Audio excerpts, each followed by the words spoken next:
I've been playing ping pong for almost half my life. Which sounds impressive, until you remember I'm only 12. At first, it was just a fun game my grandma taught me. We would hit the ball back and forth in the garage, laughing whenever I missed, which was a lot. But something about it clicked, and over time, I started getting better. I love everything about ping pong: the speed, the rhythm, and the way the ball sounds when it hits the table just right. It's like playing chess, but at 100 kilometers an hour. You don't just react, you have to predict. You have to stay calm, even when the score is really tight. It's part reflex, part strategy, and part trying not to scream when you miss an easy shot. For me, ping pong isn't just a game anymore. It's a full-on battle against your opponent. I practice at home, sometimes 1 hour a day, sometimes 4. I practice a lot, I train a lot, I go to clubs, and I compete. I'm really happy I'm in the national team for my age group. But with all that training comes pressure. Pressure from your coaches, your teammates, even your family. Because when you get to a certain level, they start looking at one thing: the scoreboard. Did you win? Oh, you're amazing. Did you lose? Well, better luck next time. It's like the scoreboard is the only thing that decides how good you are. I get it. Everyone wants to be a champion. Well, who doesn't? But what if I told you there was another scoreboard? A scoreboard that no one sees, but actually matters more than the one on the wall. It doesn't light up. It doesn't get cheers. But it will tell you something that the real scoreboard never will. Are you getting better? And the first time I noticed it was on a Tuesday I would probably never forget. It changed how I thought about winning and what it really means to improve. I was playing an opponent in my league, feeling pretty confident. I was up 2-0. Just one more round, and I'll take the win. I had already started thinking about what rewards I'll get afterwards. Maybe McDonald's, maybe play dates, or maybe both.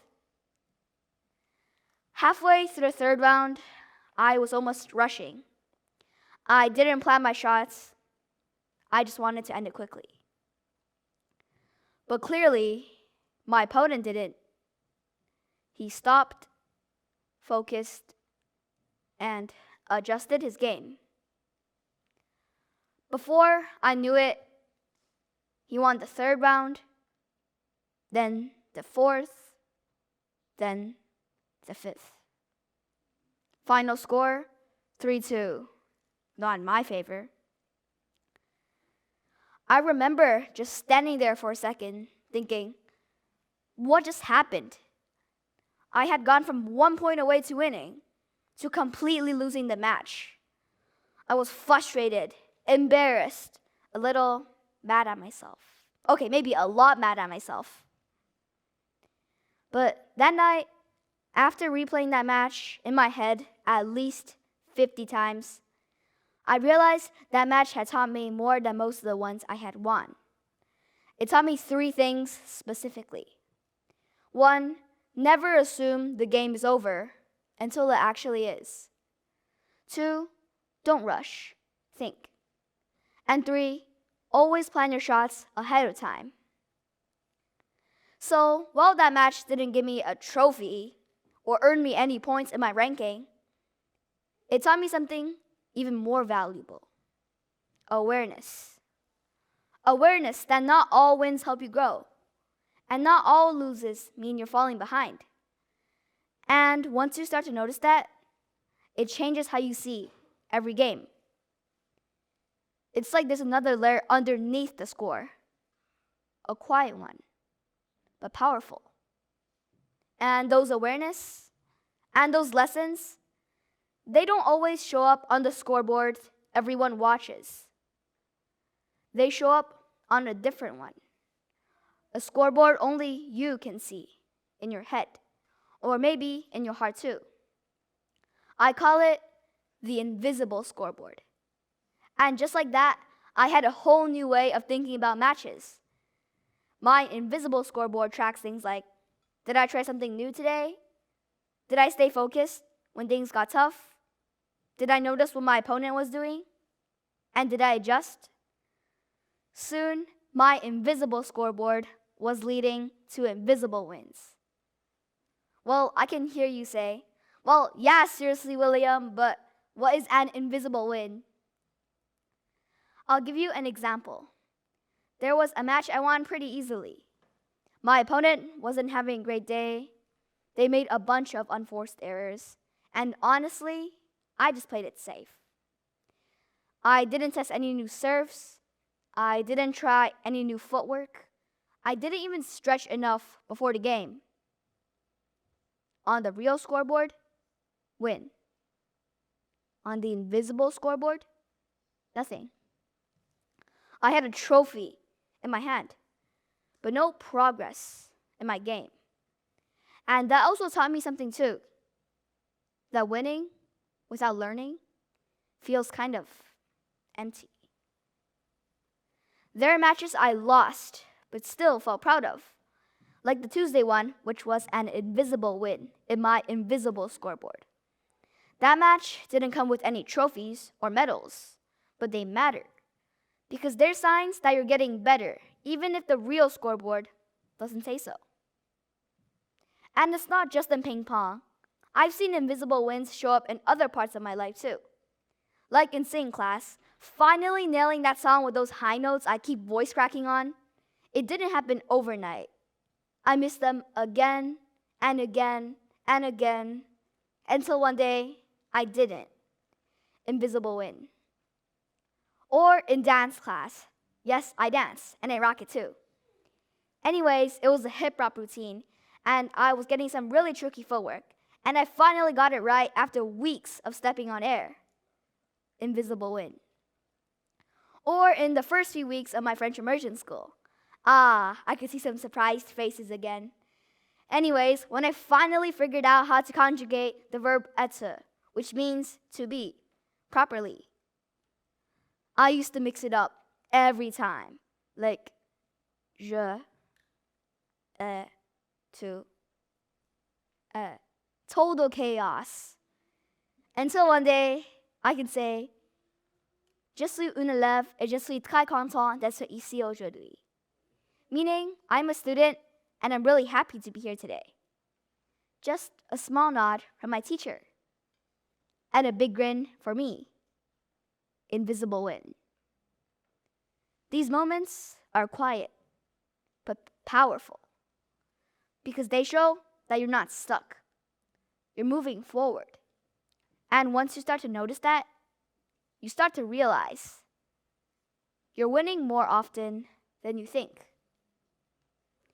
Now, I didn't just keep those invisible wins in my head. Because honestly, with school, training, and twin little brothers, like little race cars zooming around my house, my brain has limited storage space. So I started writing them down. Not the match scores, not the numbers of wins or loses, but just one thing. What did I learn today? And after every game, win or lose, I write in a little logbook. Sometimes it's a strategy that worked, like serving short underspin to the opponent's forehand. Sometimes it's something I noticed about myself, like I tried that new serve, but it didn't work. And now I know why. Some days, it's just one sentence. But over time, the logbook tells the real story of how I've grown. And here's the best part. I can flip back and check how far I've come. Cool, right? So, if you're into sports, school, training, or anything that takes effort, why don't you create your own invisible scoreboard? It doesn't have to be a fancy journal. It can just be a notes app on your device, or even sticky notes on the fridge. And after you try something hard, just ask yourself, what did I learn today that I can use next time? That's it. One sentence. One invisible win at a time. So, yeah, keep playing to win. Keep aiming high. Celebrate the trophies, the medals, the scoreboard everyone sees. But don't forget to check and log into your own invisible scoreboard. Because the wins that matter most, they're not always loud. They're not always shiny. And they don't always come with a pause. But they're the ones who shape who you're becoming. Game by game, day by day, one invisible win at a time. Thank you.